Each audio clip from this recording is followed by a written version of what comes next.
So, good morning guys. Update ko lang guys ang aking avocado kasi ang ganda-ganda na niya guys at ang haba-haba na. Ayan, kasi maglilinis ako ngayon. Papalitan ko siya ng tubig every 2 to 3 days. At ayan na guys, yung aking, makikita niyo ba? Ayan, yung kanyang roots hanggang sa baba na. Ayan. Ayan. So, sobra na niyang taas. Dapat siguro ay puputulan ko siya. Ay, hindi ko na naasikaso kasi nga, sobra na akong busy. Ngayon, kailangan ko mag-change ng water. Kaya sabi ko, ipakita ko muna sa inyo yung mga roots niya. Na mga bagong tubo na. Naku, wag naman. Wag namang masira. Kasi ita-transfer ko na to guys siya sa soil. Medyo maano yung pagsalita ko guys na nakagat yung dila ko eh. At saka marami na siyang, ayan, marami na akong mga bago guys. Marami na. At marami na akong mga, ayan, may mga bagong tubo na. At ganito kasi yun guys. Natanggal yung ano niya.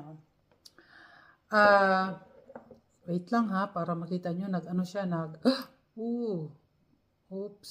Nagalaw ko siya, Pero iaayusin ko to. Oops. Natanggal yung ano niya. Sandali, aayusin ko muna ha. Baka masira eh. Umano siya, ginalaw ko kasi guys, ginalaw ko. Ayan. Diyan lang muna. Ayan. At ngayong Pasko ay nagkaroon ako ng regalo sa aking anak kasi nakita niya na mahilig talaga ako sa avocado. Ayan o, ang haba-haba na niya, di ba? Ay niregaluhan niya ako ng ganito. Ang lalaganan ng avocado para hindi tulad ng ito pag nagalaw mo ay bumabalintong, ay ito ay talagang ano siya, tawag nito ay sigurado na hindi siya matutumba kasi meron siyang ganito oh. Ayan. Meron siyang ganyan. Oh, tulad niya, nagalaw ko na naman yung isa, nababalintong. Nakita kasi ng anak ko na tuwing umaga kasi guys, inaano ko to, chine-check ko yung aking avocado pagkagising ko sa umaga habang nagkakape kasi nandito sa kusina ko nilalagay, ay nakikita niya na alagang-alaga ko yung aking avocado.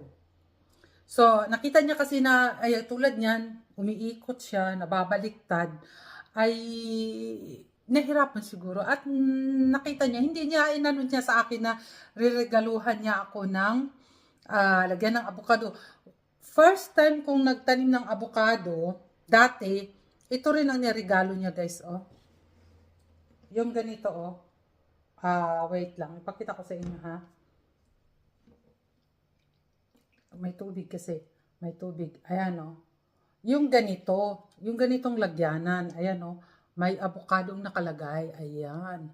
Ayan. Ito may roots na rin niya guys. So, meron na siyang roots na maliit sa baba. So, ito, niregalo niya rin. Pero hindi masyadong nag-function dati kasi matagal siya mag-roots. Hindi naman. Pero hindi siya nag-function dati. Pero nag-function na ngayon. So, nilagay ko kasi dito, ayan o, nilalagay ko dyan, at medyo mahirap. Ito ang very easy. Ayan, ang very easy niyang lagyanan. Kasi hindi siya mahulog, kasi nga, meron nga siyang ganito. Ayan. So, katulad niyan, maikot-ikot siya pag ito ang ginamit natin. Ayan o, meron din na. Ito may roots na rin, mahaba na rin ang roots niya o. Ita-transfer ko, kasi nagtutubo yan guys, 2 to 8 weeks. Ayan. So, malahaba na yung roots niya, tulad nito, marami na rin roots, ay mai-transfer ko na rin ito sa sa soil. Tulad nito guys, na-transfer ko na sa soil. Na-transfer ko na sa soil. Oh, wag naman. Ayan, na-transfer ko na soil. Hindi ko alam kung bakit hindi pa siya, meron na siyang roots. Pero wala siyang ganito oh. Wala siyang, ayan, tangkay, wala pa. At ito din, ay meron na rin siyang roots. Ayan, ulod, balintong na naman yung isa. Ayan. So, marami na ako guys. At, bago ko nga pala makalimutan guys, ito ay na-transfer ko na sa soil. Tapos, gin-transfer ko ulit siya sa tubig kasi nga, ano bang nangyari nun? Masikip na siya sa lalagyanan dahil 4 yung nilagay ko doon sa soil. Tumubo din to na hindi sa tubig. Ngayon, naunahan pa siya nito guys. Samantalang ito ay matagal na to.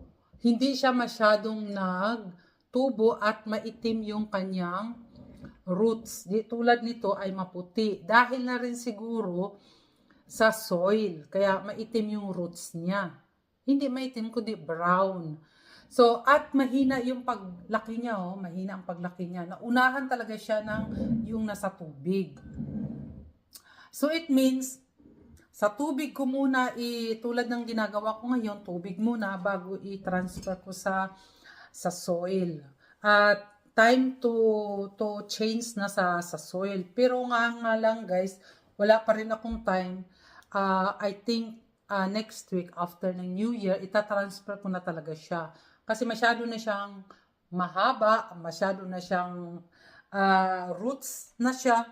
So, kaso nga lang, wala pa talaga akong time ngayon mag-open ng aking mga soil. At medyo marami pa rin akong gagawin. Marami akong trabaho pa.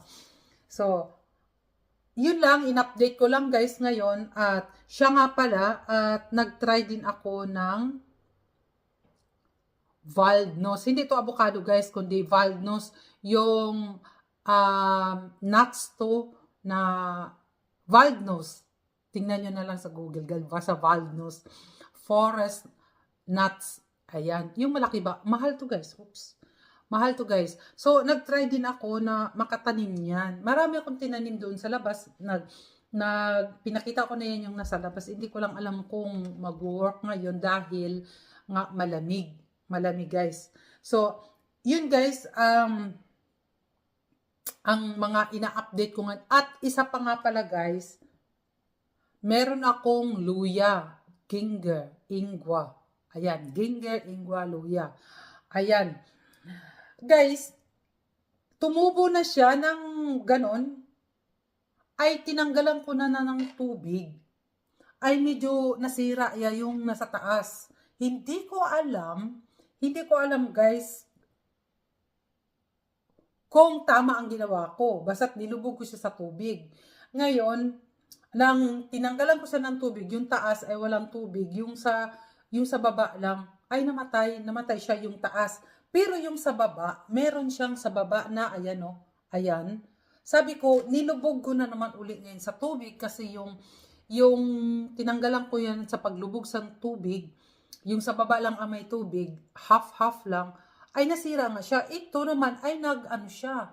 So it means, sabi kong ganon, ngayong umaga, pinuno ko na naman ng tubig para baka kailangan talaga na lunod siya sa tubig. Kasi yung hindi siya nalunod sa tubig, nasira yung taas. So, tinanggal ko yung sira pero ito pa rin yun. Pinagpatuloy ko. Titingnan ko lang guys. I-update ko lang ulit kung ano ang mangyayari. Kasi nag-work yung baba at yung taas hindi kasi walang tubig. Hindi ko lang alam. Guys, wala akong mga alam nito. Gumagawa lang talaga ako ng sarili kong ini-experiment ko. Na-experience ko. At itong avocado, sa umpisa pa lang, wala pa rin talaga akong kaalam-alam. Ngayon, naka-3 avocado na kasi ako, yung bang 3 meter big na siya.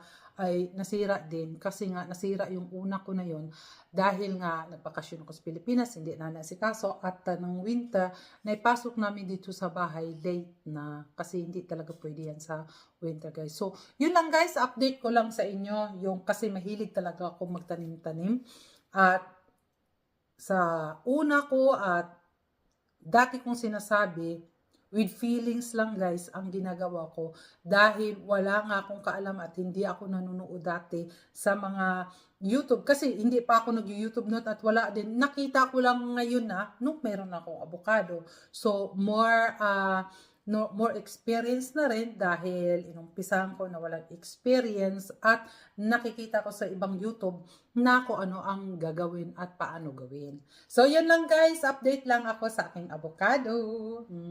Thank you for watching. Bye! Paano ba magsarap? Oops!